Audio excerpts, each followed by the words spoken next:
carriage wheels stopped outside the bakery, and Eleanor Hartley dropped the tray of bread she was carrying. The crest on the door was one she had not seen in 4 years, but she would have known it anywhere. A silver hawk with its wings spread wide, painted on black lacquer. Her hands began to shake before her mind had even finished the thought. He had found her. She bent down quickly, gathering the scattered loaves from the floor, using the motion to hide her face from the window. Her heart pounded so hard she could feel it in her throat. Outside, footmen in dark green livery were stepping down from the carriage, and villagers were already turning to stare, whispering behind their hands. In a place like Millbrook, a grand carriage was an event. A carriage bearing a duke's crest was something else entirely. Eleanor set the tray on the counter and reached instinctively for the small wooden toy horse lying beside the till. Henry had left it there that morning before running off to play near the harbor with the fisherman's children. Her son, 4 years old, with dark curling hair and gray eyes that were not her own. Eyes that belonged to the man now standing outside her door. She had built a life here from nothing. When she arrived in Millbrook, she had one trunk, a few coins sewn into her hem, and a belly just beginning to round with a child no one else knew about.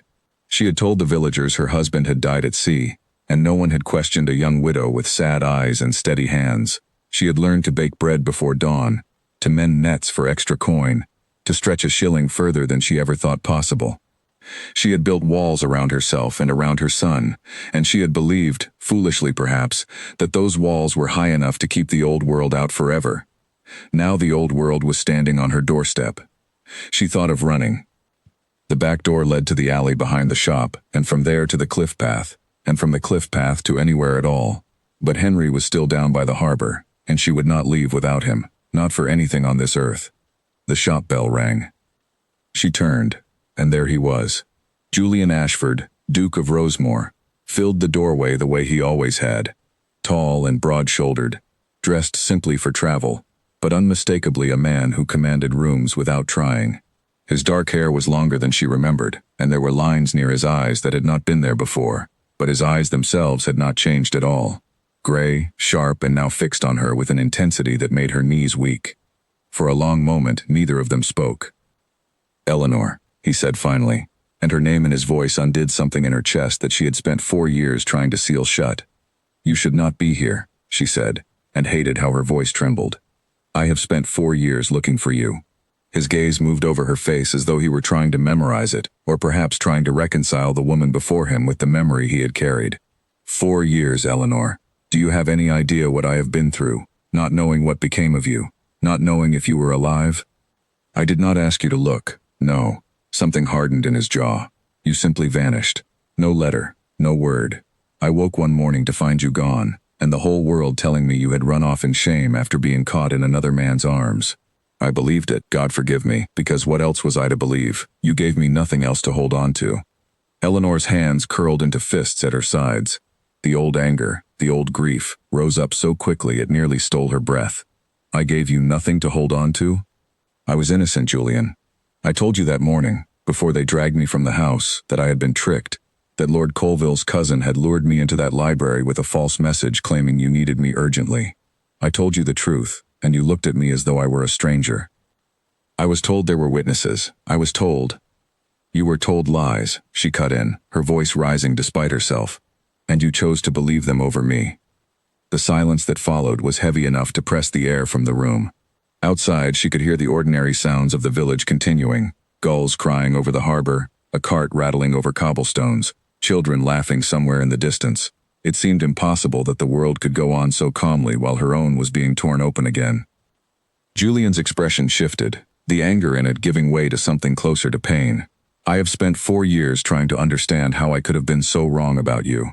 3 months ago, a letter came into my hands, written by Lord Colville's cousin himself, confessing everything before he died.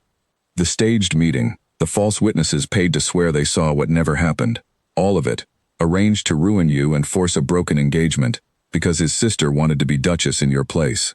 Eleanor felt the floor tilt slightly beneath her feet. She had known the truth of her own innocence for 4 years, had carried it alone like a stone in her chest, and to hear it finally spoken aloud, confirmed by someone other than herself, was almost more than she could bear. "Why did you not come sooner?" she whispered. "Because it took me 4 years to find where you had gone. You covered your tracks well, Eleanor. Too well. He took a step closer and she forced herself not to retreat. I searched every port, every parish record, every name that might have been yours.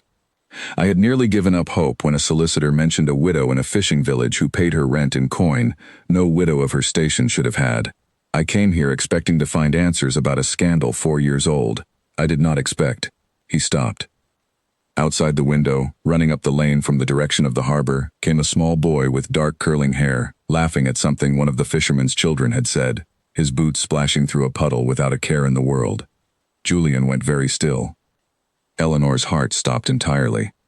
"Eleanor," Julian said slowly, not taking his eyes from the window. "Who is that child?" She could have lied. For one desperate heartbeat, she considered it. Some story about a neighbor's son, a nephew, anything at all. But looking at Julian's face, at the way his gray eyes had already found the answer written plainly in the boy's features, she knew there was no lie left to tell. "His name is Henry," she said quietly. "He is 4 years old." The color drained from Julian's face. He looked from the boy in the lane to Eleanor and back again, and she watched the truth land on him like a physical blow. "He is mine," he said. It was not a question. Eleanor's throat closed. 4 years of carrying this secret alone, of raising her son in the shadow of a lie she had told to protect them both, of lying awake wondering what would happen if the truth ever found her. All of it rose up at once and threatened to break her composure entirely. She would not cry, not now, not in front of him. "Yes," she said, "he is yours."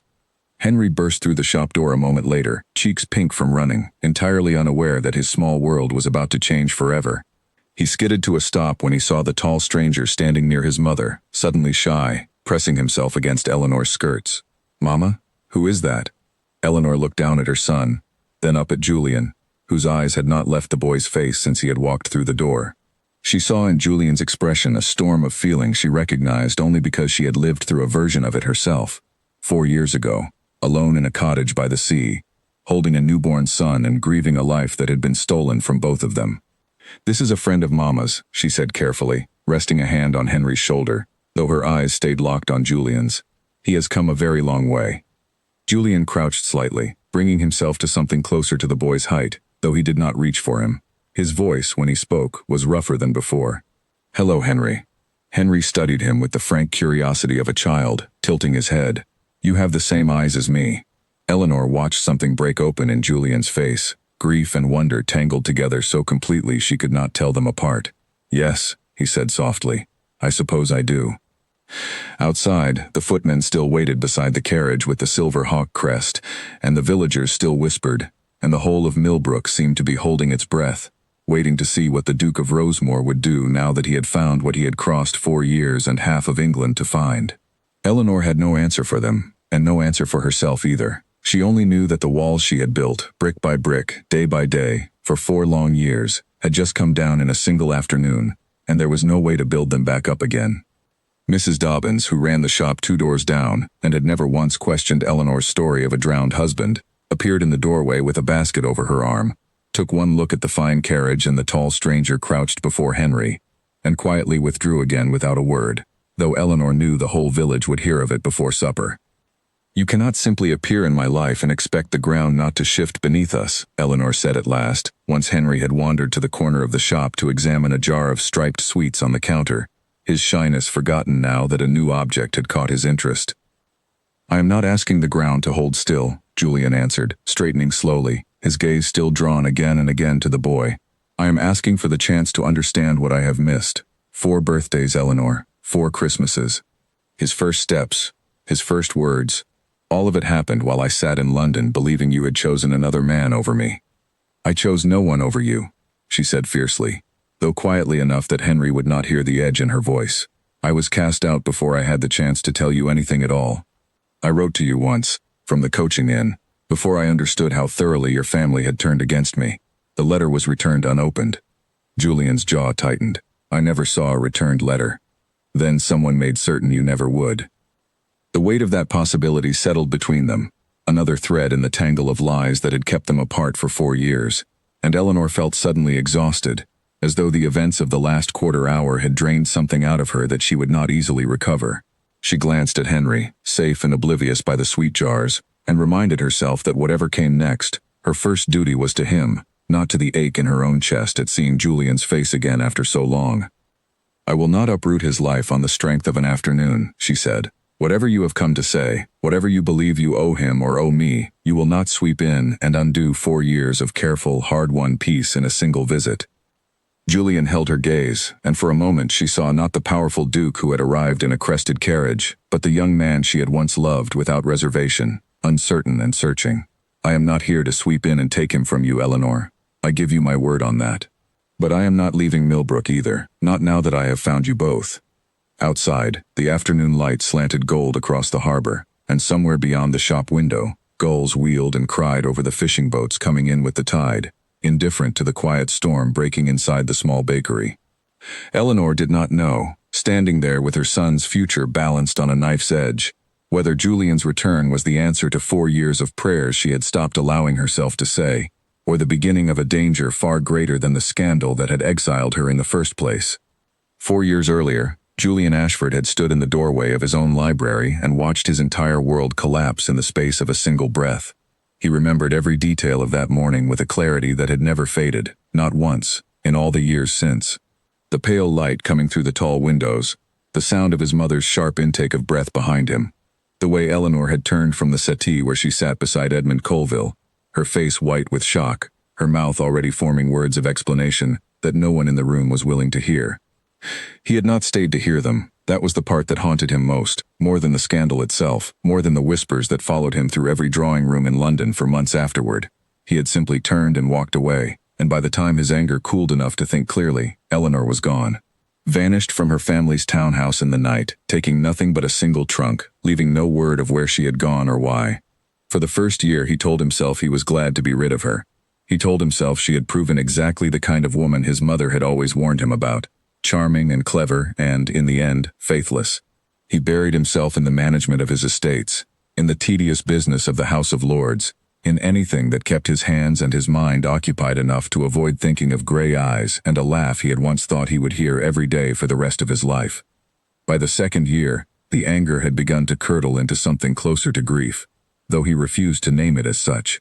He accepted invitations he did not want, danced with young women his mother paraded before him, and felt nothing at all, as though the part of him capable of feeling had been packed away in a trunk of its own, and sent somewhere he could not follow. By the third year, his mother stopped suggesting matches entirely, though the pressure from the wider family never truly eased. A duke without an heir was, in the eyes of society, a duke inviting disaster, and Julian's cousin Edmund Colville was only too happy to remind him of it at every opportunity, with a smile that Julian had once mistaken for genuine affection, and had since learned to recognize as something closer to hunger.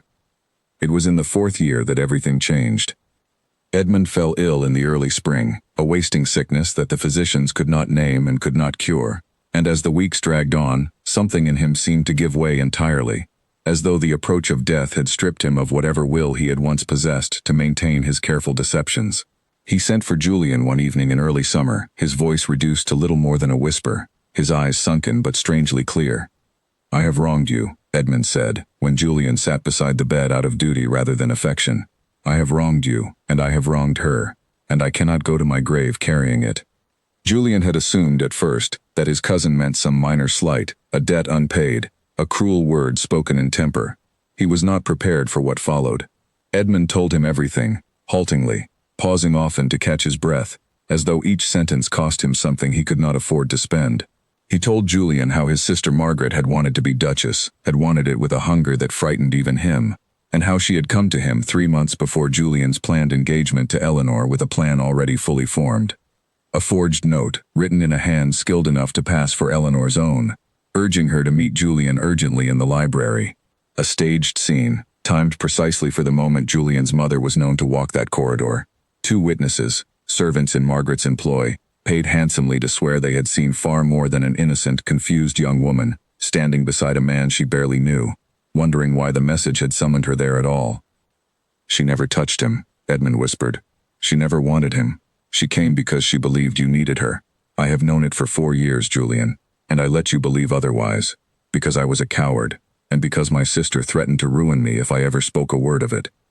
Julian sat very still through all of it, feeling something inside his chest crack slowly open, an old wound he had thought long since scarred over splitting apart with fresh, unbearable pain. "Where is she now?" he asked, when he trusted his voice enough to speak. "Where did she go?" But Edmund did not know, or if he did, the knowledge left him before he could share it, for he died 3 days later, and Julian was left with nothing but a confession, written and signed in a lawyer's presence in Edmund's final lucid hour, and a grief so vast he did not know how he was meant to carry it forward. He confronted Margaret within the week. She did not deny it, not when faced with her brother's signed confession, though she showed no remorse either, only a cold, brittle fury that she had been discovered at all. "You would have been miserable with her," Margaret told him, as though that justified anything at all. "She was never suited to be a duchess. I did what needed doing." Julian had her removed from London society that same season, using what influence remained to him to see that doors closed to her one by one, though he took no satisfaction in it. Only a hollow sense of justice served too late to matter. What mattered now, the only thing that mattered, was finding Eleanor. The search consumed him for 3 months before it produced its first real thread. Eleanor's family, disgraced by association even after the truth began to surface, had cut all contact with her and claimed to know nothing of her whereabouts, though Julian suspected they knew more than they admitted, and simply preferred not to reopen a wound they had worked hard to bury. Parish records across 3 counties yielded nothing. Old servants, questioned discreetly, remembered a young woman matching her description boarding a coach north, but the trail went cold at every coaching inn he investigated. It was a solicitor, an old family friend with connections across half of England, who finally brought him the thread that led to Millbrook. A widow, the solicitor said, who had arrived in the village some 4 years past with a story of a husband lost at sea, though no record of any such husband could be found in any registry the solicitor's clerks had searched. A widow who paid her rent promptly and in coin, who had opened a small bakery with capital no ordinary widow of modest means should have possessed, and who kept almost entirely to herself despite 4 years among the same close-knit village families. Julian had read the report a dozen times before he allowed himself to believe it.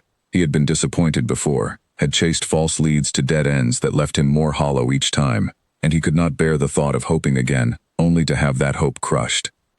But something in the description, something in the careful, guarded way the widow was said to live, matched Eleanor so precisely that he found himself ordering the carriage prepared before he had finished reading the final line. He told no one where he was going, not even his mother, who had grown so weary of the subject of Eleanor Hartley that she no longer asked what progress, if any, Julian had made. He simply left, traveling 3 days with only his own thoughts for company, rehearsing 100 different versions of what he might say to her, none of which felt adequate to the enormity of what he had done, what he had failed to do, 4 years ago. Nothing in those 3 days of rehearsal had prepared him for the sight of a small boy running up a lane with dark curling hair and gray eyes that were unmistakably his own.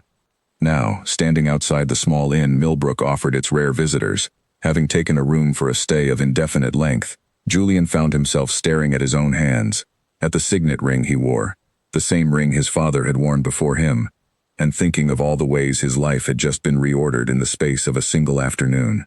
He was a father. He had been a father for 4 years without knowing it, while his son learned to walk and talk and laugh in a village he had never once thought to search, raised by a woman he had failed to protect when protection mattered most. The guilt of it sat in his chest like a stone, but beneath the guilt, quieter and more dangerous, something else had begun to stir, something he recognized from 4 years ago and had thought long dead: hope. Not the reckless, naive hope of a younger man, but something steadier, forged in loss and tempered by 4 years of grief. He had found her. He had found them both. Whatever came next, however difficult the path ahead might prove, he was no longer willing to walk away a second time. He thought of Margaret Colville, cast out of society but not, as far as he knew, entirely without resources or allies, and a small, cold thread of unease wound through his relief. She had schemed once to secure the dukedom for someone of her choosing, and though her brother's confession had ended her hopes of ever becoming Duchess herself, Julian did not imagine a woman capable of such a plan would simply accept defeat and retreat quietly into obscurity. If word reached her that he had found Eleanor, and found a son besides, he did not know what she might do with that knowledge, or how far she might go to protect whatever remained of her ambitions. For now, though, sitting in the small inn room with the sound of the harbor drifting through his window, Julian allowed himself, for the first time in 4 years, to imagine a future that included Eleanor and Henry both. It was a fragile thing, that imagining, easily shattered by the practical difficulties still standing between them, the years of hurt still unhealed, the questions Eleanor had every right to ask before she trusted him with anything again. But it was there, and it was real, and he intended to fight for it with everything he had left. Tomorrow, he decided, he would begin properly, not as a duke descending on a village with demands, but as a man trying, however imperfectly, to earn back what he had lost through his own failure to trust the woman he loved. It would not be simple. Nothing about the 4 years behind them had been simple. But for the first time since that terrible morning in his library, Julian believed, cautiously and with a heart still raw from old wounds, that there might yet be a way forward. He thought back, too, to the days immediately after Eleanor's disappearance, when he had gone to her family seeking answers, and found only closed doors and colder welcomes than he had ever expected from people who had once called him a future son. Her father had refused to see him at all. Her mother, when he finally cornered her in a milliner's shop on Bond Street, had spoken of Eleanor as though she were already dead, her voice flat and rehearsed, clearly coached by a husband more concerned with salvaging the family's standing than with the fate of his own daughter.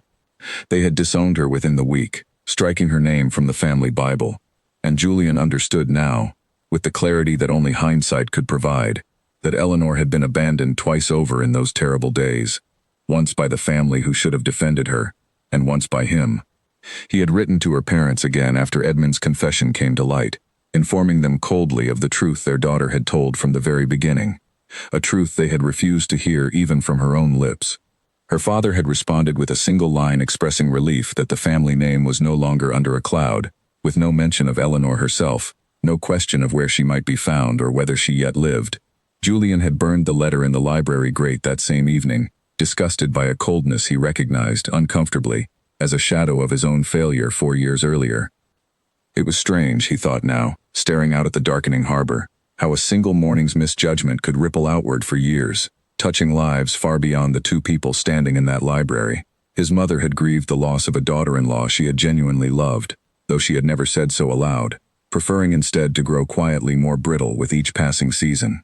His tenants had watched their duke grow distant and hard, a landlord who managed his estates with grim efficiency, but none of the warmth he had once shown before Eleanor vanished from his life. Even Edmund, in his dying confession, had spoken of years wasted carrying a guilt he lacked the courage to set down until death forced his hand. And Eleanor. Eleanor had carried the heaviest weight of all, alone, in a village that knew nothing of who she truly was, raising a child who would have been born into every privilege a dukedom could offer, had circumstances been different, and instead had spent his first 4 years in a small cottage by the sea, his mother's hands roughened by work no lady of her birth should ever have had to perform. Julian resolved, sitting there with the last of the daylight fading from the sky, that whatever Eleanor decided about their future, whatever terms she set for allowing him back into her life and into his son's, he would honor them without complaint. He owed her that much, and far more besides, and he intended to spend as many years as it took proving it, even if those years amounted to nothing more than watching his son grow up from a respectful distance, welcomed as a visitor rather than a father in any true sense. It was a bitter thought, but he found he could bear it, so long as Henry was safe and Eleanor was finally free of the shadow that had haunted her for 4 long years. What he could not yet know, as he sat alone in the small inn-room listening to the tide draw back from the shore, was how little time remained before that shadow found its way to Millbrook after him. Eleanor did not sleep that night. She lay awake in the small room above the bakery, listening to Henry's steady breathing from the trundle bed beside her own, and stared at the ceiling until the first gray light of dawn crept through the shutters. Every time she closed her eyes, she saw Julian's face again, the shock in it when he understood Henry was his son, and beneath the shock, something rawer and more painful that she recognized because she had felt it herself, 4 years ago, alone and frightened and utterly without anyone to turn to.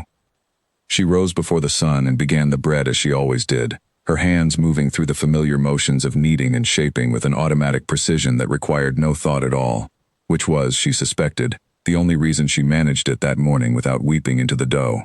The shop had been her salvation these 4 years, a place where her hands could stay busy while her mind worked through whatever troubled her, and this morning it worked through nothing less than the complete unraveling of the careful life she had built.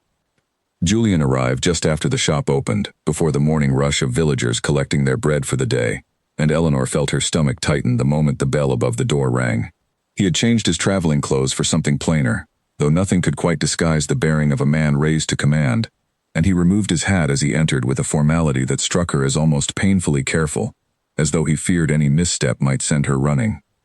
"I did not sleep either," he said, before she could speak, as though he had read the exhaustion in her face and wished to acknowledge it rather than pretend otherwise. "I spent the night thinking of everything I should have done differently 4 years ago, and I have come to no conclusion except that an apology, however sincere, cannot undo what was lost." Eleanor set down the knife she had been using to slice the morning's first loaf and studied him for a long moment. There was something different in him from the man who had stormed into her shop the previous afternoon, some of the urgency replaced by a quieter, more deliberate calm, though the intensity in his gray eyes remained entirely unchanged. "What do you want, Julian?" she asked. "Truly, not the version you think I wish to hear." He considered the question seriously, as though it deserved more than a hasty answer. "I want to know my son. I want, if you will permit it, to be part of his life, in whatever way you judge safe and right.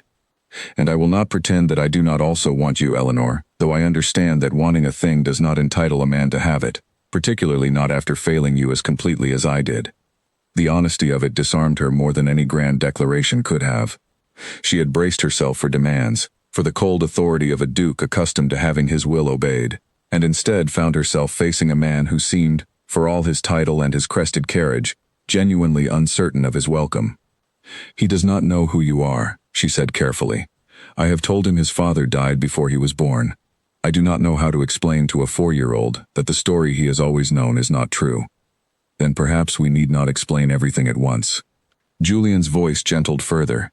"Perhaps I could simply be a friend of yours for a time, someone who visits, who takes an interest in him, until he is old enough to understand more, and until you and I have found some steadier ground to stand on ourselves."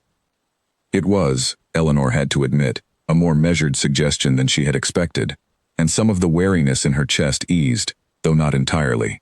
She had learned, over 4 hard years, not to trust easily, and certainly not to trust the promises of a man who had once looked at her, with doubt in his eyes, at the moment she needed his faith most. "And if I say no," she asked, "if I tell you to take your carriage and your title and return to London, and leave Henry and me to the life we have built here?" Something flickered across Julian's face, quickly masked, but not quickly enough that she missed it. "Then I would respect your wish, however much it grieved me to do so. I did not come here to force myself into your life, Eleanor. I came because I could not, in good conscience, continue living as though I did not know the truth, once I learned it. What you decide to do with that knowledge is your right, not mine to command." Before Eleanor could respond, the shop door opened again, and Henry came tumbling in from the back room where he had been playing, his hair still tousled from sleep, clutching his wooden horse. He stopped short at the sight of Julian, shyness returning briefly before curiosity won out, as it so often did with children his age. "Are you still here?" Henry asked, with the blunt honesty only a 4-year-old could manage. "I am," Julian said, crouching again as he had the day before, bringing himself down to the boy's level. "I hope that is not a disappointment." Henry considered this with great seriousness. "Mama says you came a long way." "I did. Farther than you might imagine." "Did you come in the big carriage, the one with the bird on it?" "I did indeed.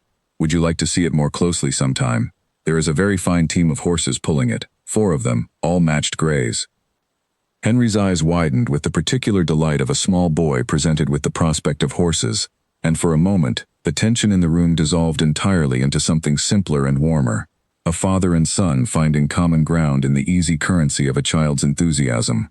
Eleanor watched them together, watched Julian's careful gentleness with a boy he had known for less than a day, and felt something in her chest twist painfully, equal parts hope and grief for all the days that had already been lost. The morning passed in this fashion, Julian lingering in the shop under the guise of purchasing bread he did not need, engaging Henry in conversation whenever the boy wandered near, careful never to overstep the boundaries Eleanor had set, however unspoken they remained. By midday, when Henry had been sent off with the fishermen's children for their usual afternoon of play along the harbor, Eleanor found herself, somewhat to her own surprise, inviting Julian to sit with her over a simple meal in the small kitchen behind the shop. It was there, over bread and cheese and a pot of tea gone slightly too strong from steeping too long, that the conversation turned from careful pleasantries toward something more difficult. "Tell me about these 4 years," Julian said quietly.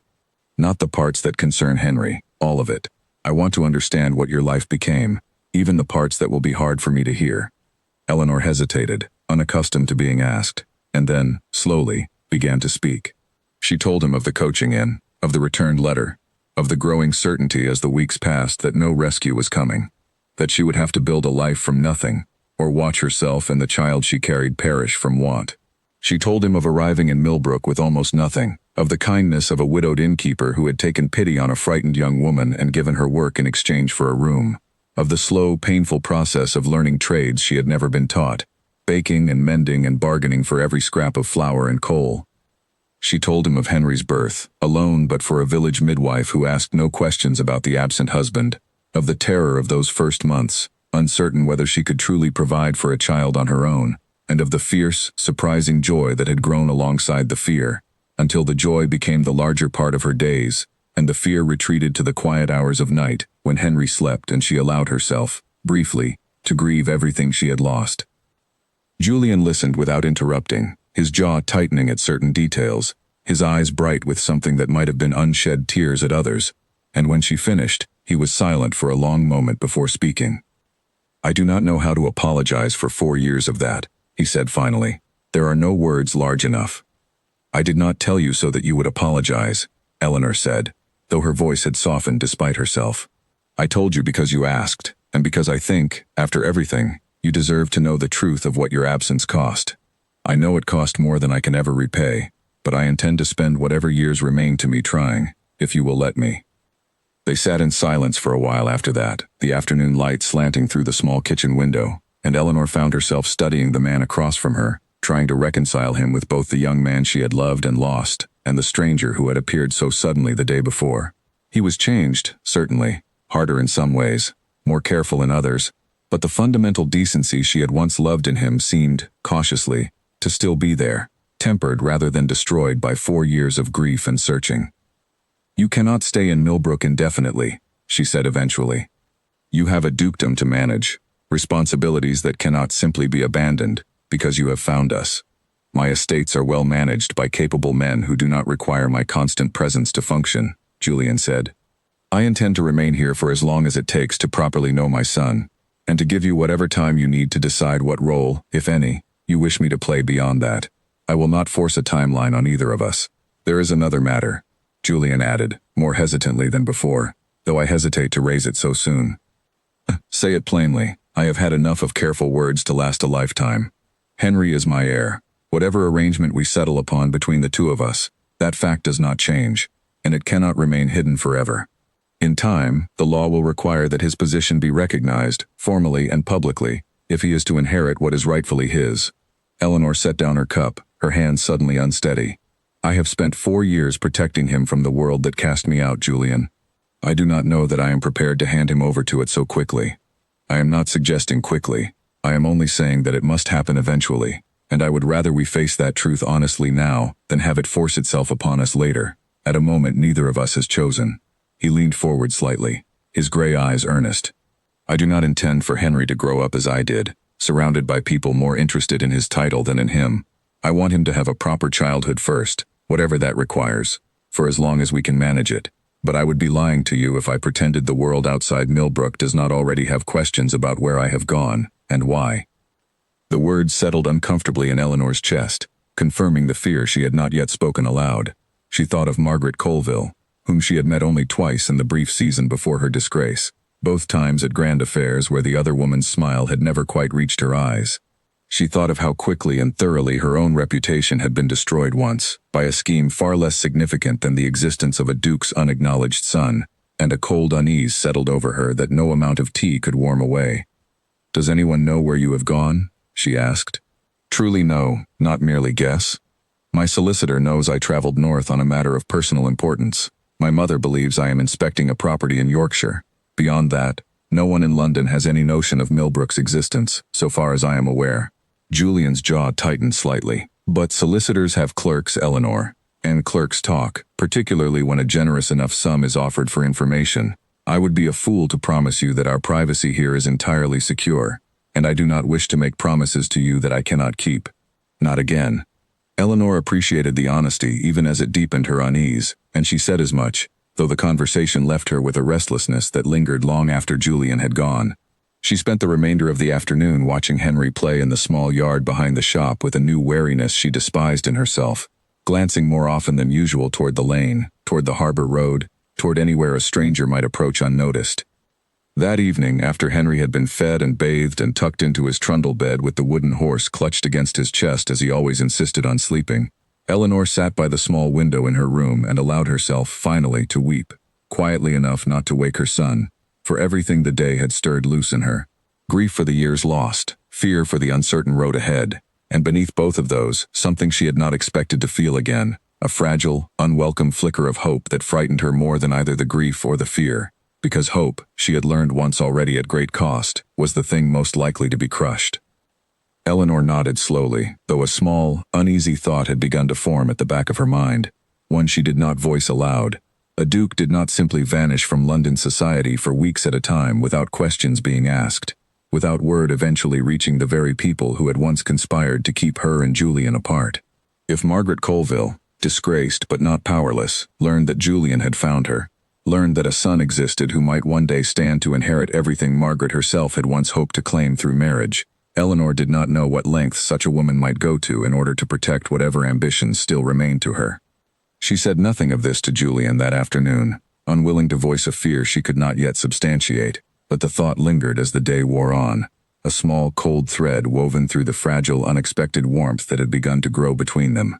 She watched Julian take his leave as evening approached, promising to return the following day, and watched Henry wave enthusiastically from the shop window, as the tall stranger who had brought talk of horses and grand carriages walked back toward the village inn. Eleanor closed the shop and climbed the stairs to the small room she shared with her son, and that night, for the first time in 4 years, she allowed herself to wonder whether the life she had built so carefully out of necessity might, after everything, be about to change into something she had once believed lost to her forever. But hope, she reminded herself firmly, was a dangerous thing for a woman who had already lost everything once because she trusted too easily, and she fell asleep with that caution held close, even as some small, stubborn part of her heart refused entirely to listen. In the days that followed, a fragile rhythm established itself between them.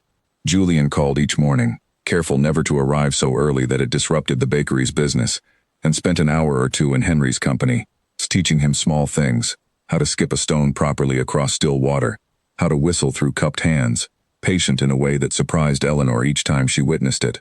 She had expected, perhaps unfairly, that a man raised amid such privilege would find little patience for a small boy's slow, halting attempts to master a new skill, and instead found herself watching Julian kneel in the harbor mud without complaint, showing Henry the same throw a dozen times over, until the boy's stone finally skipped twice across the water, and his delighted shout carried clear across to the fishing boats. In the evenings, once Henry had gone to bed, Julian and Eleanor spoke more, carefully at first and then with increasing ease, of ordinary things, the village and its people, the small triumphs and worries of raising a child alone, the books Eleanor had managed to keep from her old life, and had read to Henry so many times she could recite them without looking at the pages. It was not, Eleanor told herself firmly each night before sleep, a courtship. It was two parents finding their footing for the sake of a child they both loved. But she could not entirely convince herself of that distinction, not when she caught herself watching for his carriage each morning with an eagerness she had thought long buried, and not when the careful walls she had built around her heart began, despite every warning she gave herself, to show the first small cracks of something she was not yet ready to name. 3 days later, a letter arrived in Millbrook addressed to no one in the village at all, carried by a rider who asked careful questions at the inn and the harbor before disappearing again as quietly as he had come. And though Eleanor knew nothing of it that evening, the quiet, careful questions that rider asked would prove, before the week was out, to be the first sign that the peace she and Julian had begun to build together was not going to last nearly as long as either of them hoped. The stranger returned to Millbrook exactly 1 week after his first appearance, and this time he did not leave quietly. Eleanor noticed him first from the shop window, a thin man in a dark coat too fine for the village, standing across the street with the deliberate patience of someone waiting to be noticed, rather than someone with honest business of his own. When their eyes met briefly through the glass, he did not look away, and something in his flat, assessing stare made the hair rise on the back of her neck. She said nothing to Julian that morning, uncertain whether her unease was anything more than lingering nerves from the upheaval of the past week, but the feeling did not pass. By midday, the man had been seen speaking with the innkeeper. and by evening, Mrs. Dobbins arrived at the shop in a state of considerable agitation to report that a stranger had been asking pointed questions about the widow Hartley, her son, and how long precisely they had lived in Millbrook. "He asked about the boy's age," Mrs. Dobbins said, wringing her hands. "Asked it very particular, dear, as though the answer mattered a great deal to him." Eleanor's blood ran cold. She thanked Mrs. Dobbins for the warning and sent word to the inn asking Julian to come at once, and when he arrived, his expression darkened with an anger she had not yet seen from him. "Describe him," Julian said, and when Eleanor did, his jaw set in a hard, grim line. "That is one of Margaret Colville's men. I have seen him before, in her company, more than once." "How would she know to send anyone here at all?" "I do not know, but I intend to find out." Julian's hands curled into fists at his sides, though his voice remained carefully controlled, clearly for Henry's benefit, as the boy sat nearby arranging a row of small wooden soldiers Julian had brought him 2 days before. "I will speak with my solicitor's office by express rider tonight and learn whether the leak came from there. In the meantime, I do not think it wise for you and Henry to remain unguarded." Eleanor felt the old fear rising in her chest, the same helpless dread she had known 4 years ago when the ground first shifted beneath her feet, but she forced it down, unwilling to let it master her again. "Tell me plainly what you believe she intends." Julian was quiet for a moment, choosing his words with obvious care.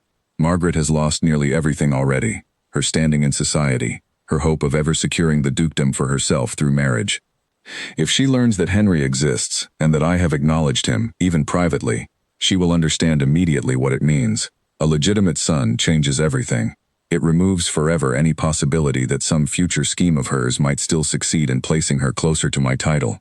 A woman who has already shown herself willing to destroy an innocent woman's reputation to serve her ambitions is not, I think, a woman who will simply accept that final defeat quietly. You believe she means to harm him." Eleanor's voice was barely above a whisper, her eyes drawn instinctively to Henry, still absorbed in his game, blessedly unaware of the conversation happening a few feet away.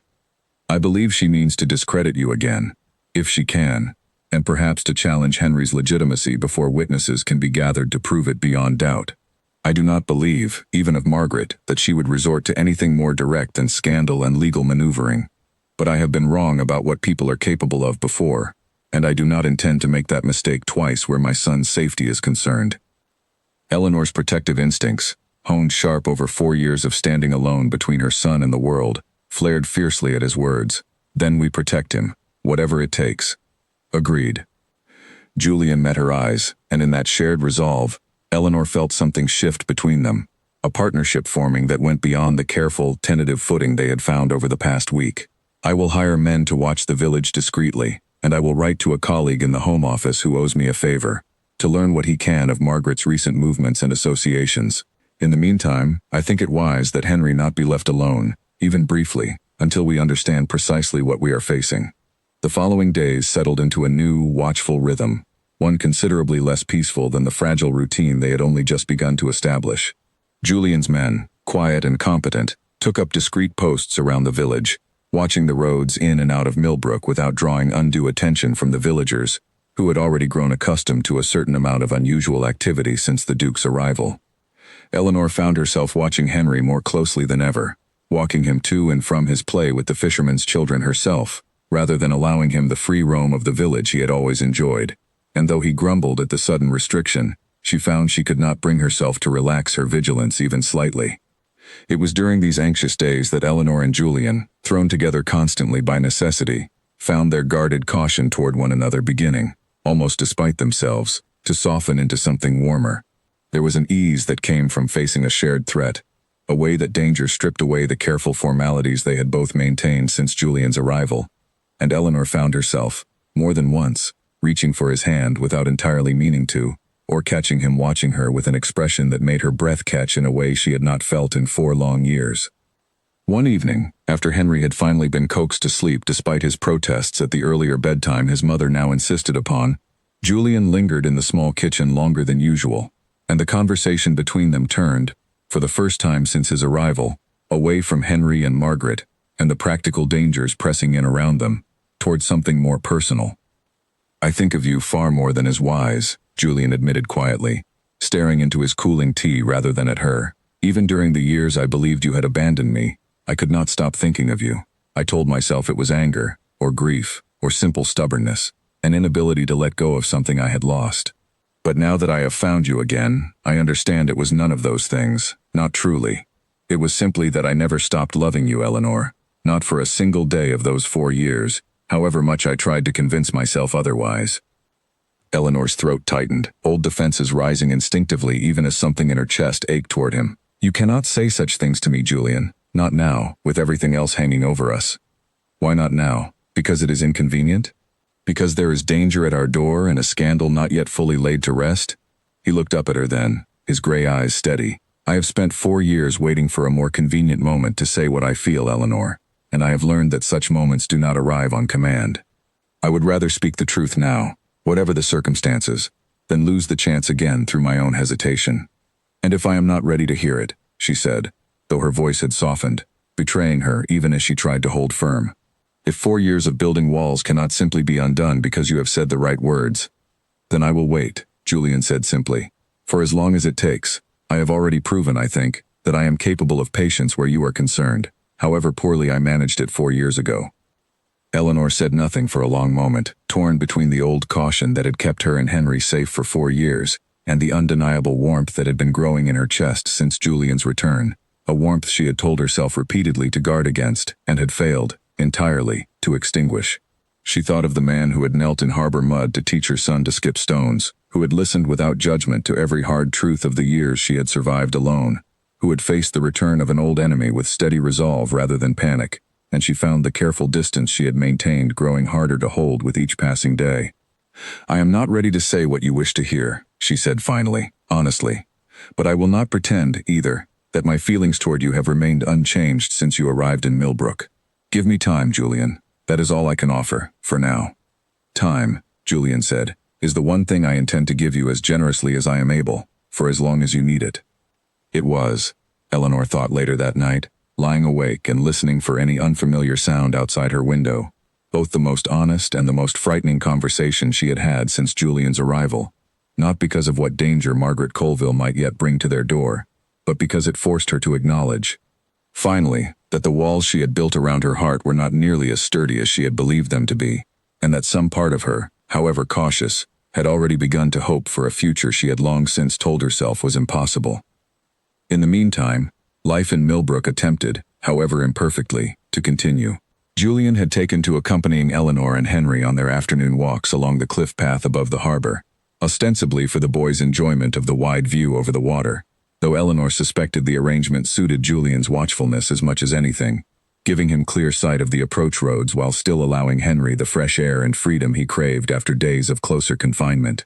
It was on one such walk, with the wind pulling at Eleanor's bonnet and Henry racing ahead to examine a cluster of wildflowers growing at the path's edge, that Julian spoke of his own childhood for the first time since his return.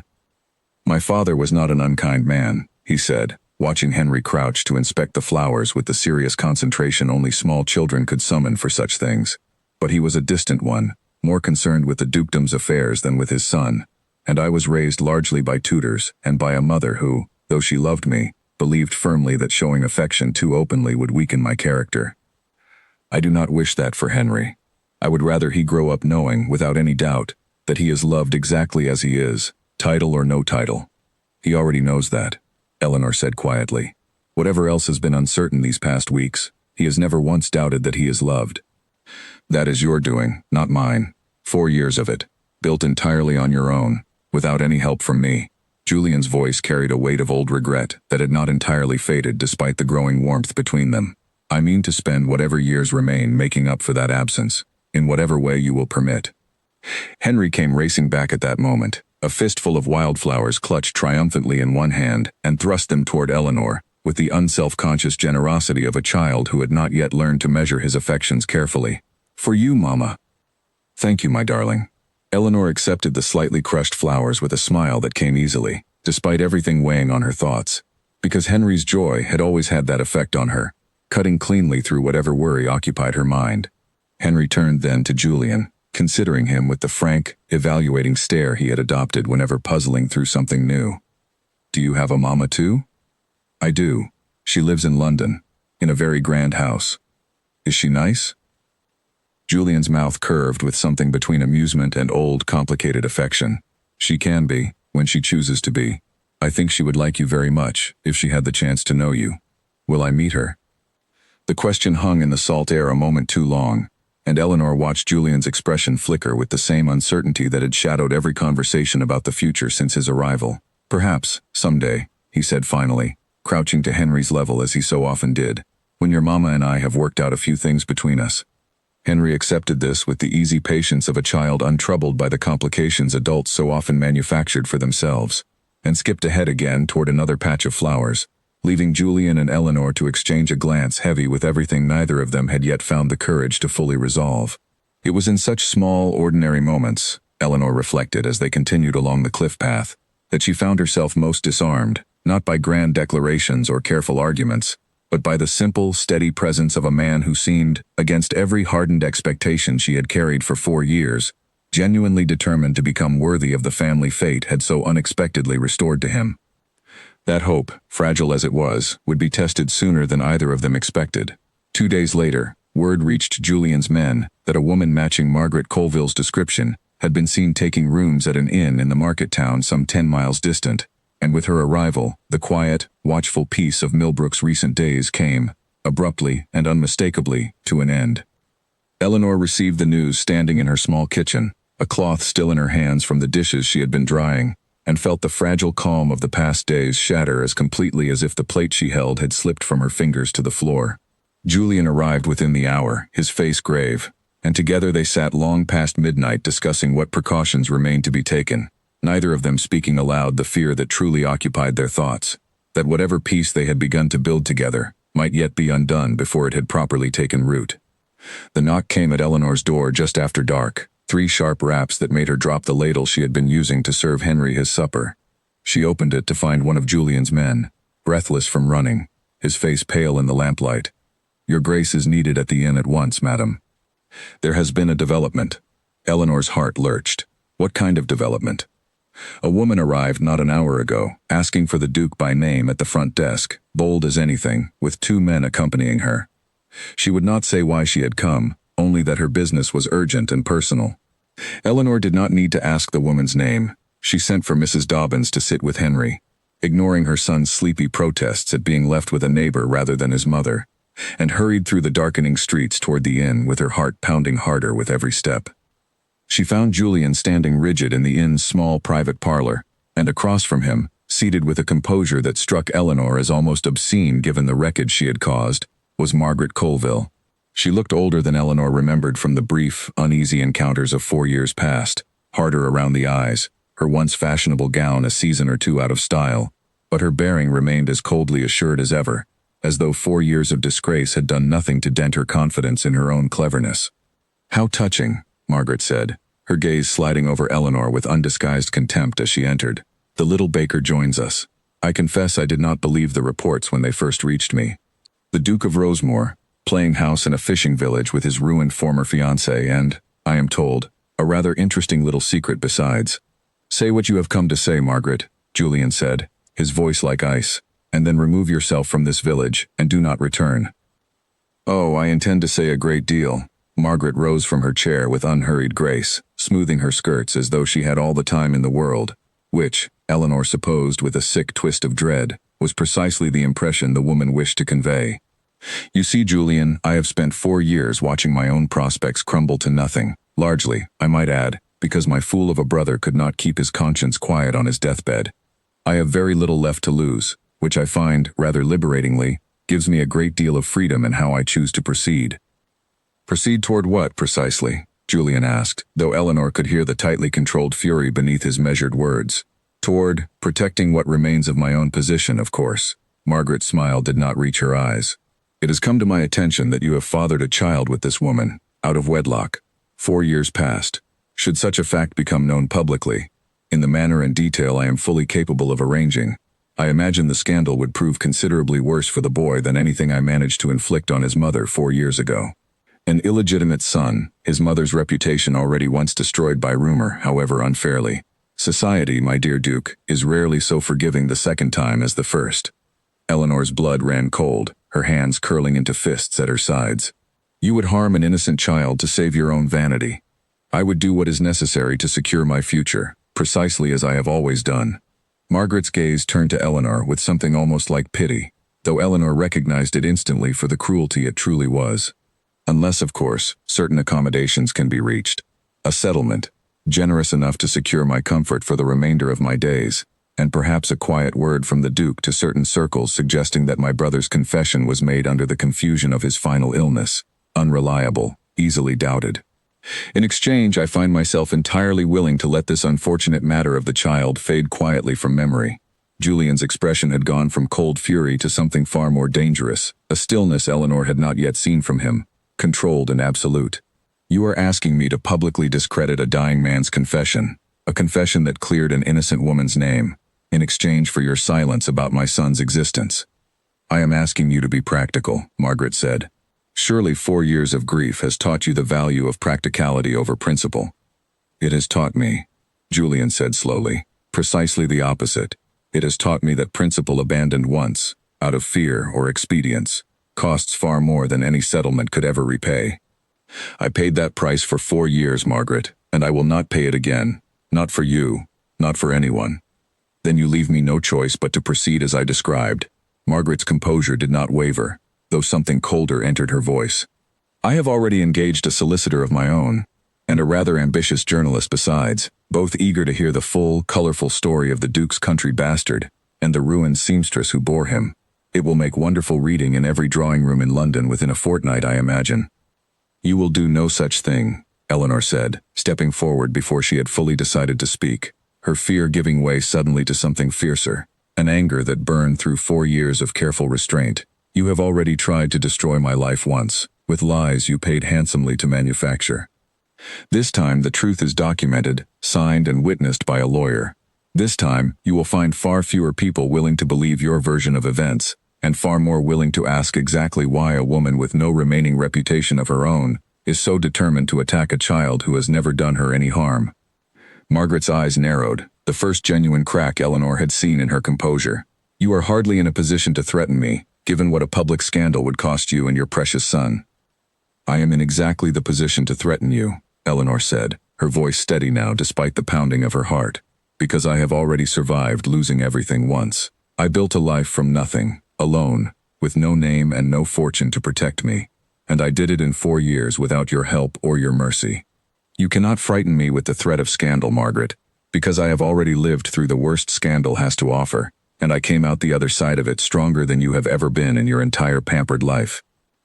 The parlor fell silent, the only sound the crackle of the fire in the grate and the distant crash of waves against the harbor wall outside. Margaret's gaze flicked between Eleanor and Julian, calculating, and for a moment, Eleanor believed she saw genuine uncertainty flicker across the other woman's carefully composed features. "Brave words," Margaret said finally, though her voice had lost some of its earlier confidence. "We shall see how brave you remain once the story is printed, and every door in London closes to you both permanently, and your son grows up bearing a name that opens no doors at all, whatever his true father's title might be." "There will be no printed story," Julian said quietly, and something in his tone made both women turn to look at him, "because I intend to acknowledge Henry publicly myself, before you or your solicitor or your journalist ever have the chance to twist the story into something ugly. I will present the truth to society on my own terms, with my son's legitimacy established beyond any doubt a court could entertain, and with Edmund's signed confession made public alongside it, so that all of London understands precisely who orchestrated the scandal that destroyed an innocent woman's reputation 4 years ago, and precisely why." Margaret's face went white. "You would not dare expose your own family's disgrace so publicly. I would rather expose it myself, on my own terms, than allow you to control the narrative for your own gain a second time."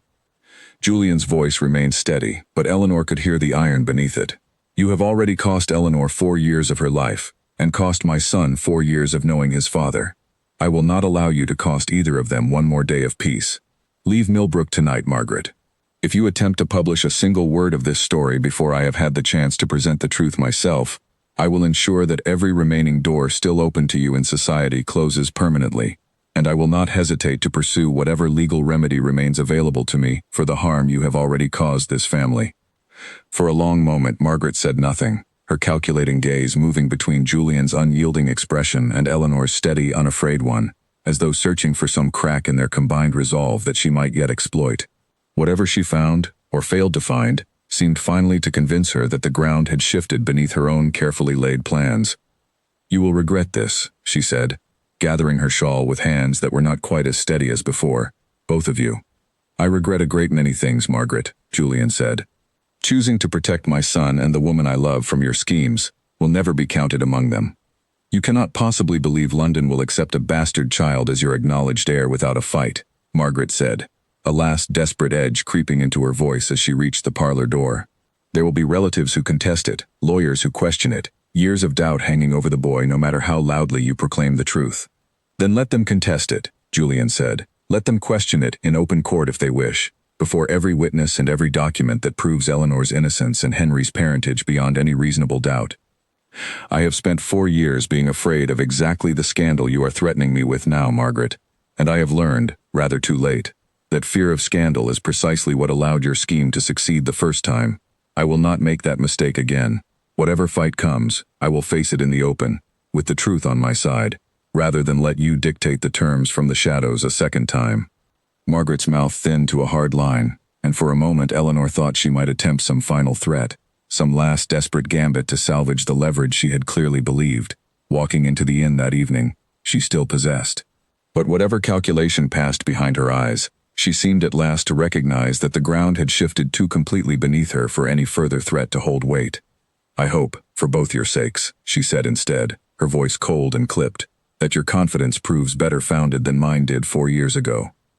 Margaret swept from the parlor without another word, her 2 silent companions falling into step behind her, and the sound of the inn's front door closing echoed through the building like the final note of a held breath finally released. Eleanor found herself trembling now that the confrontation had passed, the fierce composure that had carried her through the exchange giving way to the aftershock of fear she had held so carefully at bay. Julian crossed the room and gathered her into his arms without hesitation, and Eleanor let herself lean into him, her earlier resolve to guard her heart carefully forgotten entirely in the relief of the moment. "You were magnificent," he murmured against her hair. "I do not know that I have ever been prouder of anyone in my life." "I was terrified," Eleanor admitted, her voice muffled against his coat. "You did not show it, not for a single moment." They stood together in the quiet parlor for a long while, and when Eleanor finally drew back enough to look up at him, she found his gray eyes fixed on her with an intensity that stole the breath from her lungs entirely. "You said just now that you love me," she said softly. "I did. I meant every word of it, and I have meant it for 4 years, whether I had the courage to say it aloud or not." Julian's hand rose to cradle her face gently. "I know you asked for time, Eleanor, and I meant what I said about giving it to you, but I could not let that moment pass without you knowing the truth of it." Eleanor's heart, guarded so carefully for 4 long years, finally, fully, gave way.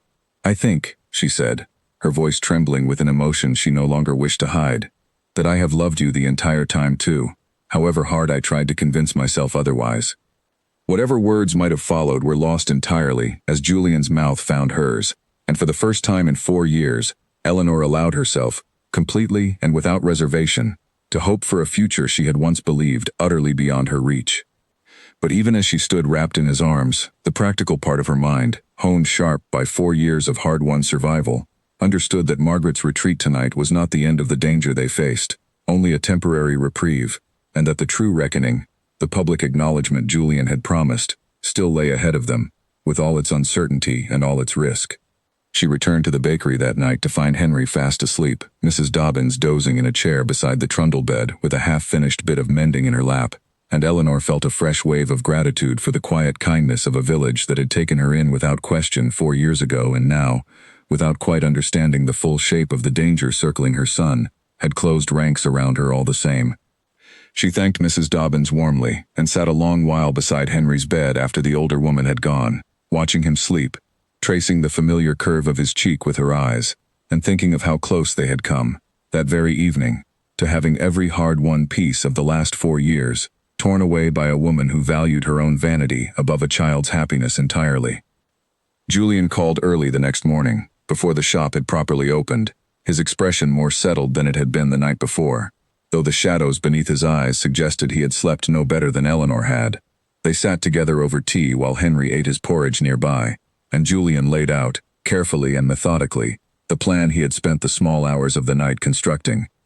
"I intend to write to my mother today," he said, "and tell her everything, plainly and without softening any part of it. She deserves to hear the truth from me, before she hears some garbled version from anyone else, and I believe, whatever her faults, she will stand by us once she understands the whole of it. I will also write to my solicitor, instructing him to begin the formal process of acknowledging Henry as my legitimate heir, which will require, I am sorry to say, a certain amount of legal proceeding that cannot be rushed, however much I wish it could." "What sort of proceeding?" Eleanor asked, her stomach tightening at the thought of courts and lawyers and the scrutiny such things invited. "A formal acknowledgement, witnessed and recorded, along with, I expect, a marriage between us, properly conducted, which will remove any question of Henry's legitimacy that Margaret or anyone else might attempt to raise." Julian's gaze held hers, steady and searching. "I do not say this to press you, Eleanor. I know a proposal delivered in the middle of a crisis is hardly the romantic gesture either of us might once have imagined for ourselves. But practically speaking, a marriage settles the legal question beyond any doubt, and I find, when I examine my own heart honestly, that I want it for far more than practical reasons alone." Eleanor set down her cup, her hands trembling slightly, though this time not from fear. "You are asking me to marry you." "I am, though I understand entirely if you wish to consider it at length, given everything else pressing upon us at present." Julian's voice remained carefully measured, though Eleanor could see the hope he was trying, not entirely successfully, to keep contained. "I do not want you to say yes because a scandal forces your hand, Eleanor. I want you to say yes because you wish to build a life with me. The same life we should have had 4 years ago had the world not conspired so thoroughly to keep us apart." Henry, entirely unaware of the significance of the conversation happening a few feet away, chose that moment to announce that he had finished his porridge and wished to know whether Julian might take him to see the horses again, and the sudden, ordinary interruption startled a laugh out of Eleanor despite everything, breaking some of the tension that had gathered in her chest. "Ask me again," she said to Julian, once Henry had been settled with a slice of bread and honey to keep him occupied a while longer. "Once Margaret's threat has been properly dealt with, and once I have had the chance to think clearly, without a woman's schemes hanging over every decision we make. I do not wish to build our marriage on the foundation of a crisis, however real my feelings for you have become." "Then I will ask you again," Julian said, "as many times as it takes, until the answer comes freely and without the shadow of anything but our own hearts weighing upon it." It was not the answer he had hoped for. Eleanor could see that plainly in the flicker of disappointment behind his steady composure, but he accepted it with a grace that only deepened her certainty that whatever answer she eventually gave him, it would not be born of fear or necessity, but of the same stubborn, hard-won love that had survived 4 years of separation, and now, against every reasonable expectation, had found its way back to life. The letter from Margaret's solicitor arrived in London 3 weeks later, threatening publication within the fortnight unless certain demands were met, and by the time it landed on Julian's desk, he was already prepared for it, exactly as he had promised Eleanor he would be. He had spent the intervening weeks working with a speed and thoroughness that surprised even his own household, securing Edmund's signed confession in the hands of 2 separate, unimpeachable witnesses, arranging for the parish records of Henry's birth to be properly examined and certified, and quietly informing a small circle of trusted allies within society of the truth, so that when the story finally broke, as he always knew it would break on his own terms and not Margaret's. His mother, the Dowager Duchess, had received the news of her grandson's existence with an initial, stunned silence that lasted the better part of an afternoon, followed by a demand to see the boy at once that Julian found, despite the chaos surrounding it, rather touching in its fierce, immediate devotion. She had traveled to Millbrook herself within the week, arriving in a carriage nearly as grand as her son's, and had taken one look at Henry before declaring, in a voice that brooked no argument, that she would not hear another word against either the boy or his mother from anyone in London, whatever the cost to her own social standing.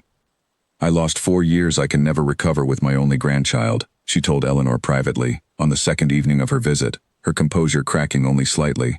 "I will not lose a single day more to anyone's petty scheming, least of all Margaret Colville's." It was this unexpected alliance, the formidable weight of the Dowager Duchess standing publicly and unwaveringly behind Eleanor and Henry, that ultimately turned the tide when Margaret's story finally reached print, 3 days after her solicitor's threatening letter arrived. The article, when it appeared, was every bit as scandalous as Margaret had promised, painting Eleanor as a scheming opportunist and Henry as an unfortunate consequence of the Duke's youthful indiscretion, but it landed in a London already primed, through weeks of careful, quiet preparation, to receive an entirely different account. Julian's response was published within 2 days, a full and public acknowledgement of Henry as his son and legitimate heir, accompanied by Edmund's signed confession detailing the true origin of the scandal that had exiled Eleanor 4 years before. He spared no detail in exposing Margaret's scheme, the forged letter, the staged encounter, the paid witnesses, all of it laid bare before society in language too precise and too well documented to be dismissed as mere rumor or counter-scandal.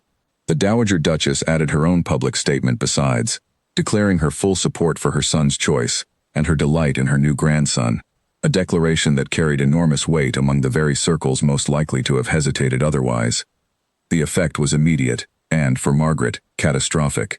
Whatever thin credibility she had managed to rebuild over 4 years collapsed entirely beneath the weight of her own brother's dying confession, and the doors that had remained cautiously open to her slammed shut within the week, this time permanently.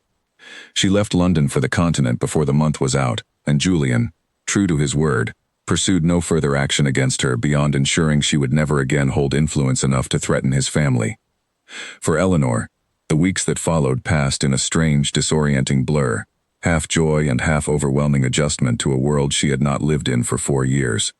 She traveled to London for the first time since her disgrace, accompanied by Julian and the Dowager Duchess both, and found herself, to her considerable astonishment, welcomed rather than shunned, the truth of her innocence having spread thoroughly enough by then that curiosity outweighed judgment in nearly every drawing room she entered.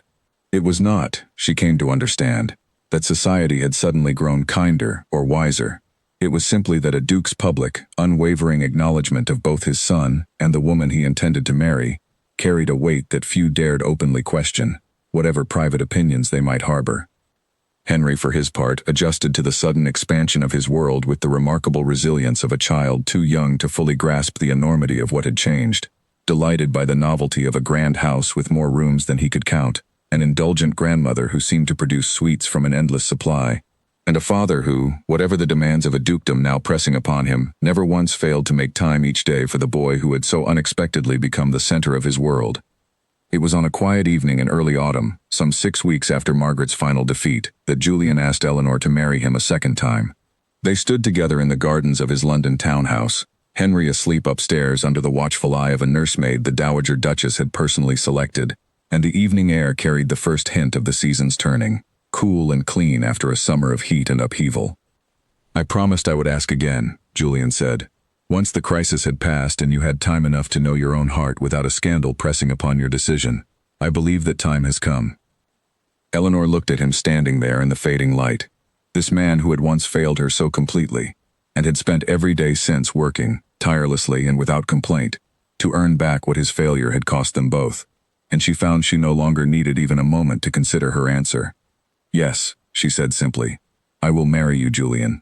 Not because circumstance demands it, and not because it is the practical solution to Henry's legitimacy, though I know it is that too. I will marry you because I love you, and because these past weeks have shown me, beyond any doubt, that the man who failed me 4 years ago has become someone entirely worthy of the trust I once gave so freely and lost so painfully." Julian's response was to gather her into his arms with a fierce, relieved joy that needed no words at all, and when he finally drew back enough to look at her, his gray eyes bright in the dimming light, Eleanor felt, for the first time in 4 long years, that the future stretching ahead of her held nothing to fear. Before the wedding, Eleanor made one final journey she had long avoided, traveling with Julian to the townhouse where her parents still lived, unchanged in their cold, careful respectability. She had debated for days whether to go at all, uncertain whether she wished to offer them the chance to re-enter her life after 4 years of silence, but in the end, curiosity and a stubborn need for closure won out over her reluctance. Her father received them in the same formal drawing room where Eleanor had spent so many childhood hours learning the careful manners that had done nothing, in the end, to protect her from ruin. He looked older than she remembered, grayer, his posture less commanding than it had once seemed to a daughter who had spent her whole life trying to earn his approval. "You have done well for yourself," he said, after an uncomfortable silence, his eyes flicking toward Julian with the calculating assessment of a man already recalculating his own social advantage. "The family will be glad to renew the connection, now that matters have been so satisfactorily resolved. Eleanor felt something in her chest go very still and very cold. You struck my name from the family Bible, Father. You told the world you had no daughter, without once asking whether the scandal that ruined me was even true. Circumstances were difficult, her father said stiffly. A man must protect his family's name. You had a daughter carrying your grandson, alone and frightened, and you chose your own comfort over finding out whether I needed help. Eleanor's voice remained steady, though the old grief beneath it had not entirely faded. I did not come today seeking reconciliation, Father. I came because I wished to see, with my own eyes, whether 4 years had taught you anything at all. I find, to my sorrow but not entirely to my surprise, that it has not. She left the townhouse that afternoon without anger. Exactly. But with a clean, final sense of closure she had not expected to find. Understanding at last that whatever family she required going forward would be the one she built herself, with Julian and Henry and the daughter not yet born, rather than the one that had abandoned her so readily when she needed it most. Julian said nothing as they climbed back into the carriage, only took her hand and held it firmly the entire way back, and Eleanor found she did not need words from him in that moment, only the steady, wordless comfort of his presence beside her. They were married a month later, in a small, quiet ceremony that Eleanor had insisted upon despite Julian's willingness to give her whatever grand affair society might expect of a duke's wedding. She wanted, she told him, only the people who truly mattered present to witness it, and so the small chapel on Julian's country estate held nothing more than family and the closest of friends, along with, at Eleanor's particular insistence, a small delegation from Millbrook itself.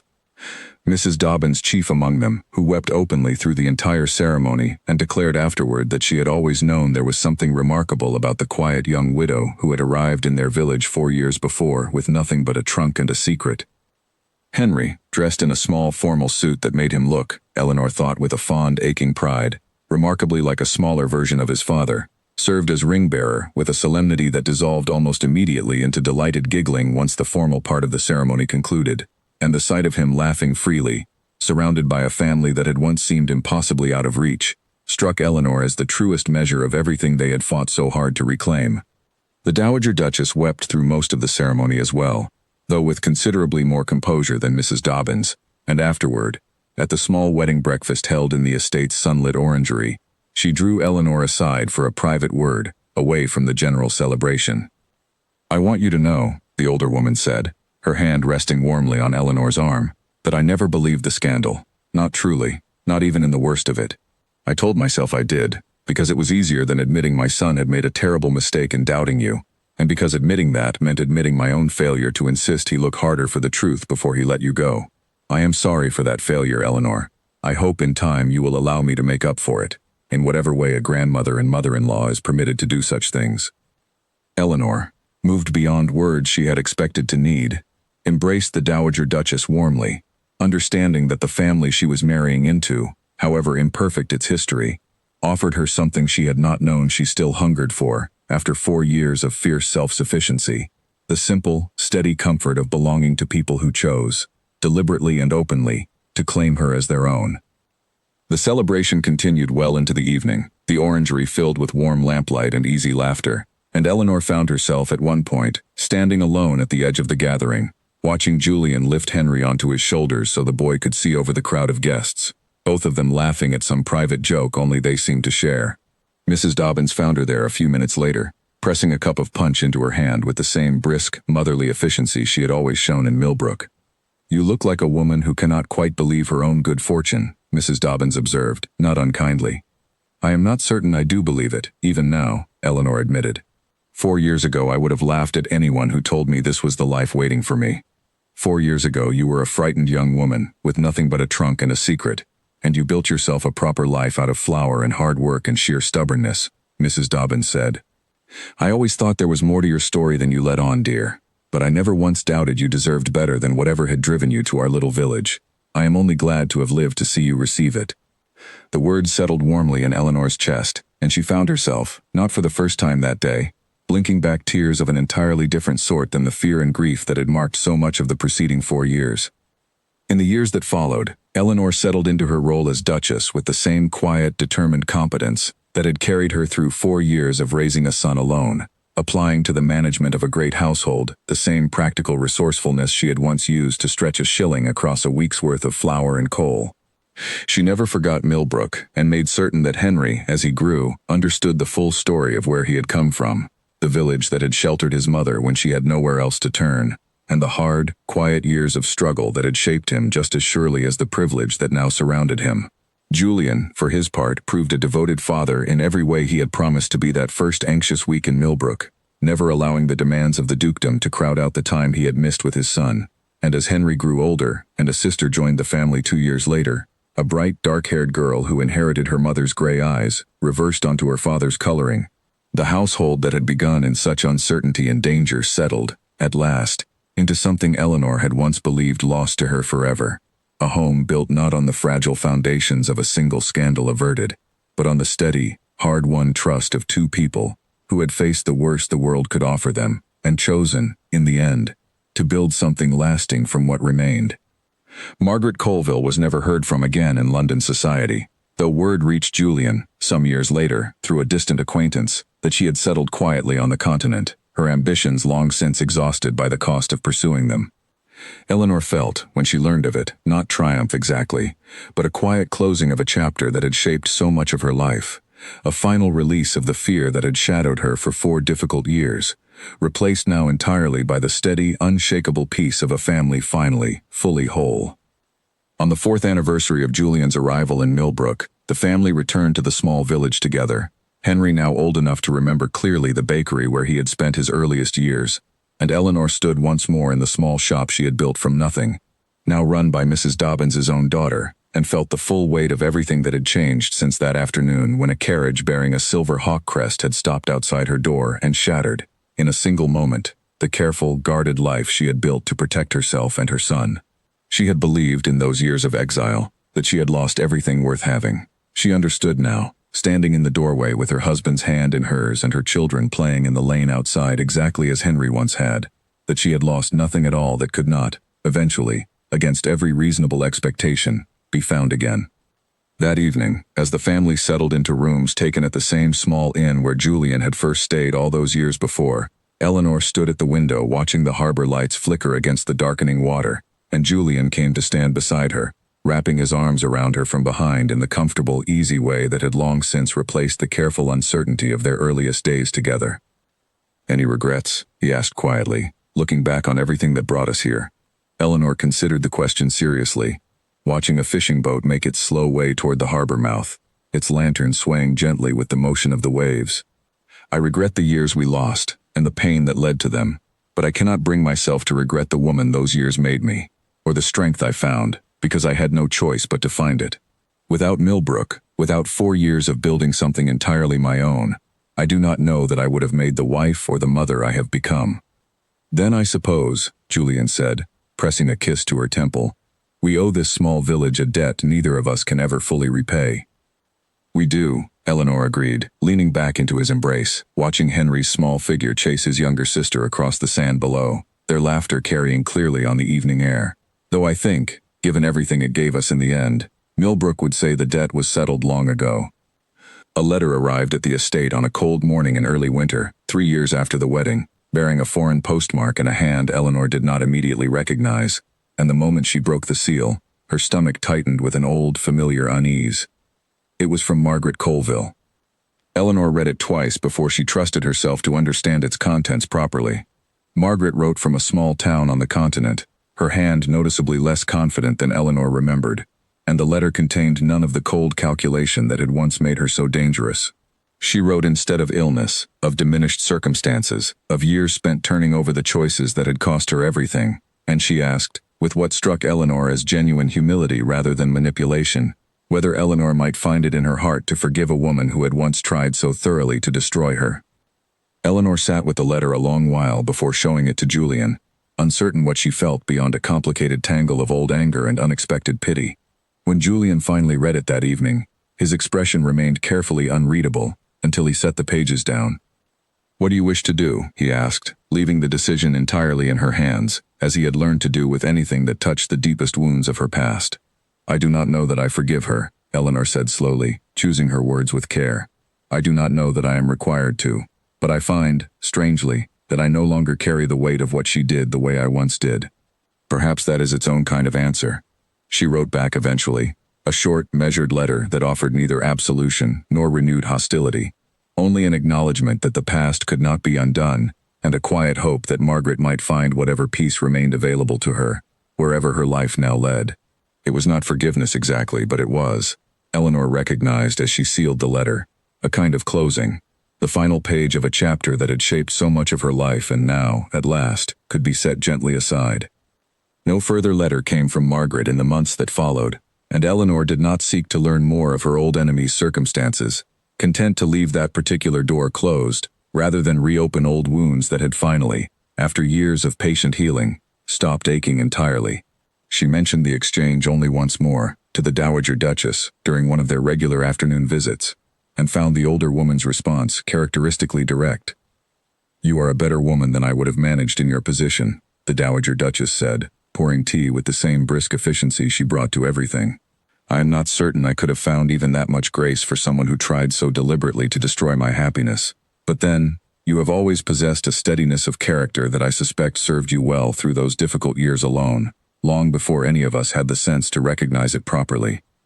"I did not feel steady most days," Eleanor admitted. "I felt frightened, more often than not, and uncertain whether I was making any of the right choices at all." "Steadiness is rarely the absence of fear," the Dowager Duchess said. "It is simply the choice to continue forward despite it. You made that choice every single day for 4 years, with no one to witness it or praise you for it. I think that is a far rarer kind of courage than anything shown in a single dramatic moment." Life at the estate, in the months that followed, settled into a rhythm Eleanor had once believed impossible for herself, full and busy and entirely without the fear that had shadowed her for so many years. Henry, now 7, had grown into a bright, curious boy, who split his time between his lessons and an endless enthusiasm for the stables, where he had taken, much to his father's quiet delight, a particular fondness for a young grey gelding, not unlike the matched greys that had once pulled Julian's carriage into Millbrook. His younger sister, Charlotte, not yet 3, followed her brother everywhere with the fierce devotion small children often show older siblings, and the two of them filled the great house with a noise and warmth that Eleanor suspected its ancient halls had rarely known before. Eleanor herself had taken on, gradually and by her own choosing, a growing role in the management of the estate's charitable works, drawing on the practical resourcefulness she had once used to stretch a widow's meager income to instead improve conditions for tenant families across Julian's holdings. She established a small fund, quietly at first and then with growing recognition among the county's other great houses, to assist women in circumstances not unlike her own 4 years in Millbrook, providing modest support for those cast out by family or circumstance to establish themselves independently, rather than face destitution or worse. It became, in time, one of the achievements she was proudest of, a way of turning her own hardest years into something that eased the path for others walking a similar road. On a bright afternoon in early spring, Eleanor took Henry and Charlotte to visit Millbrook once more, a journey that had become something of a yearly tradition for the family, and found the village largely unchanged, despite everything that had shifted in her own life since she first arrived there with nothing but a trunk and a secret. Mrs. Dobbins, now considerably grayer but no less brisk in her manner, greeted them warmly at the door of the bakery, which her daughter still ran with the same careful attention Eleanor herself had once brought to the ovens. "You will always have a place here, whatever grand house you call home now," Mrs. Dobbins told her, pressing a warm loaf into her hands exactly as she had 100 times before, and Eleanor found the familiar gesture struck her more deeply than any grand gift she had received since becoming a duchess. She walked the cliff path that afternoon with her children, the same path where Julian had once spoken of his own distant childhood and Henry had gathered wildflowers with careless generosity, and found herself thinking of the frightened young woman who had first walked this same route 4 years before her wedding, uncertain whether she would ever build anything resembling safety for the child she carried. That woman, Eleanor understood now, had been braver than she gave herself credit for at the time, and everything that had followed, the danger and the fear and, eventually, the joy, had grown from the simple, stubborn refusal to give up that had carried her through those earliest, hardest days. Julian joined them by the harbor as the afternoon light began to soften toward evening, having spent the day discussing tenant matters with the local land agent and found his family exactly where he expected to, gathered near the water's edge, Henry attempting to teach his younger sister the same stone-skipping technique he had once learned there himself. "She is hopeless at it," Henry announced with the cheerful bluntness of an older brother, as Charlotte's stone sank immediately beneath the waves for the third time in a row. "Give her time," Julian said, scooping his daughter up despite her indignant protest at being interrupted mid-attempt. "You were hopeless at it too, as I recall, before you finally managed a proper skip." "I do not remember that," Henry said, with the particular confidence of a child certain of his own competence. "No," Julian agreed, catching Eleanor's eye over the children's heads with a warmth that had never once dimmed in the years since that first anxious morning in her small bakery. "I do not suppose you would." They stayed by the harbor until the light began to fade properly, the children finally worn out enough to accept the promise of supper without complaint.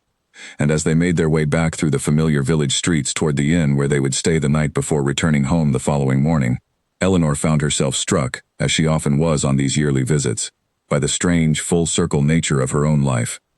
She had arrived in Millbrook once with nothing, believing herself utterly alone in the world, and had built, from that emptiness, first a modest, hard-won independence, and then, against every reasonable expectation, a family and a love that had survived 4 years of separation, and every scheme designed to keep it broken apart. That night, once the children had been settled and the inn had grown quiet around them, Eleanor sat with Julian by the small fire in their room, much as she had done on so many evenings during those first uncertain weeks of his return, and found the comfortable silence between them, this time, entirely free of the fear and uncertainty that had once colored every quiet moment they shared. "Do you ever wonder," she asked, watching the fire's glow flicker across his familiar features, "what our lives might have been, had the truth come out sooner? Had Margaret never succeeded in tearing us apart at all?" Julian considered the question with the same careful seriousness he brought to most things that mattered to her. "I used to wonder that constantly, in the early days after I found you again.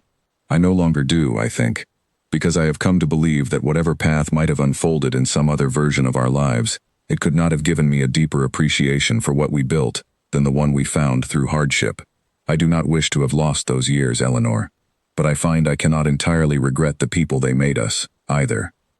Eleanor reached for his hand, threading her fingers through his with the easy familiarity of years spent building trust from the ground up, brick by patient brick, until it had become something sturdy enough to weather any storm that came against it. "Then perhaps," she said softly, "we owe even our hardest years a strange kind of gratitude, for everything they eventually gave us in return."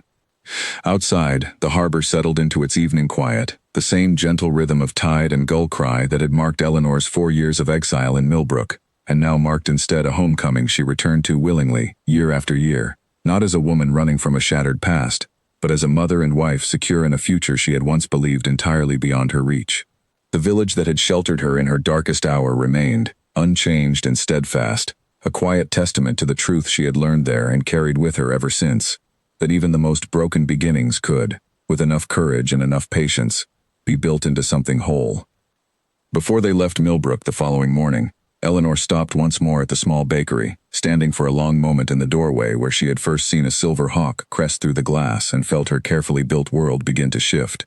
Mrs. Dobbins's daughter pressed a fresh loaf into her hands, refusing payment as she always did, and Eleanor accepted it with the same quiet gratitude she had felt every year since, understanding that some debts were never meant to be repaid in coin, only carried forward and honored in the life one built afterward. She stepped back out into the bright morning sun, her children's hands in hers and her husband waiting by the carriage, and turned her face toward home, carrying Millbrook with her, as she always did, not as a wound any longer, but as the quiet, steady root from which everything good in her life had eventually grown.